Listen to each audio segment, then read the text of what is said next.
एक चार दीवारी में बंद होके पढ़ना, इतने दिन तक पढ़ना, अपने ड्रीम्स के लिए सब कुछ गिव अप कर देना, अपने आप को सबसे आइसोलेट कर देना, उन चीज़ों को करना जिससे आपको सबसे ज़्यादा फियर लगता है, उन कॉन्सेप्ट्स को पढ़ना या उन बुक्स को पढ़ना जिनसे आपको डर लगता है, अपने फियर को फेस करना, एग्ज़ाम्स देना, despite knowing that CA is one of the toughest exams in the country, still opting for that course, you are a brave student, है ना?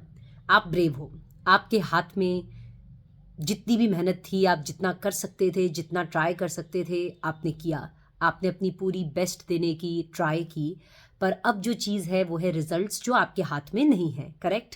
तो मैं सभी बच्चों को एक चीज़ बोलना चाहूँगी, रिजल्ट्स इंपॉर्टेंट है। क्यों इंपॉर्टेंट है? क्योंकि रिजल्ट से कहीं ना कहीं क्या होता है कि आप जो आप लेवल पे हो, अगर आप फाउंडेशन में हो या इंटर में हो या फाइनल में हो, अगर आप फाइनल में हो तो आप CA बन जाओगे, इंटर में हो तो आप फाइनल में चले जाओगे। ये एक स्टेपिंग स्टोन है रिजल्ट्स, डेफिनेटली। बट ऐसा नहीं है कि अगर रिजल्ट्स पॉजिटिव नहीं आता है तो life comes to an end, बिल्कुल भी नहीं। रिजल्ट पॉजिटिव नहीं आया इसका मतलब ये नहीं है कि तुम्हारी मेहनत में कोई कमी थी, या result up to the mark नहीं आता इसका मतलब ये नहीं था कि तुमने पढ़ाई नहीं की, बिल्कुल भी नहीं है। और ना ही रिजल्ट ये डिसाइड करता कि लाइफ में आप कितना आगे जाओगे या लाइफ में आप कितना अच्छा करोगे, ये रिजल्ट्स पे डिपेंडेंट नहीं होता। ओके?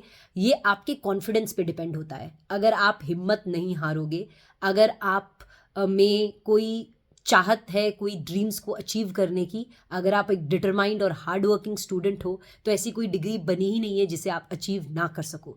मैं आपको बता रही हूँ, हो सकता है लाइफ में कुछ डेज बहुत अच्छे होते हैं, जब चीज़ें आपके हिसाब से होती है, कुछ डेज उतने ग्रेट नहीं होते हैं।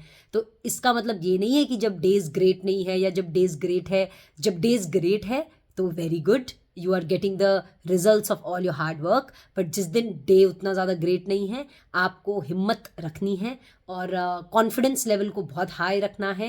एंड आई होप कि आपका जो रिजल्ट रहे वो आपके फेवर में रहे। पर अगर नहीं भी रहता है तो इसका मतलब ये नहीं है कि आपने मेहनत नहीं की। Don't blame your self, you worked really hard. Few days are good, few days are not that great, but days that are not great, they teaches you a lot of things, they make you a stronger person, and you have to come out of it strongly. ठीक है? So all the very best मेरा जी, I wish you all the very best. I hope that you all do good and pass with flying colors. And if not, मैं तो हुई आपकी सुख दुख की साथी, राइट? आपको गाइड करते रहूंगी और आपको जो मैं सब्जेक्ट्स पढ़ाती हूँ, दैट इज इंटर में ऑडिट, लॉ, उसमें पूरी मेहनत करूंगी कि सभी बच्चे बेहतर तरीके से पढ़ पाए, और जितना मैं कर पाऊंगी I will try to help you all. Till then, fingers crossed and all the best. See you, bye bye.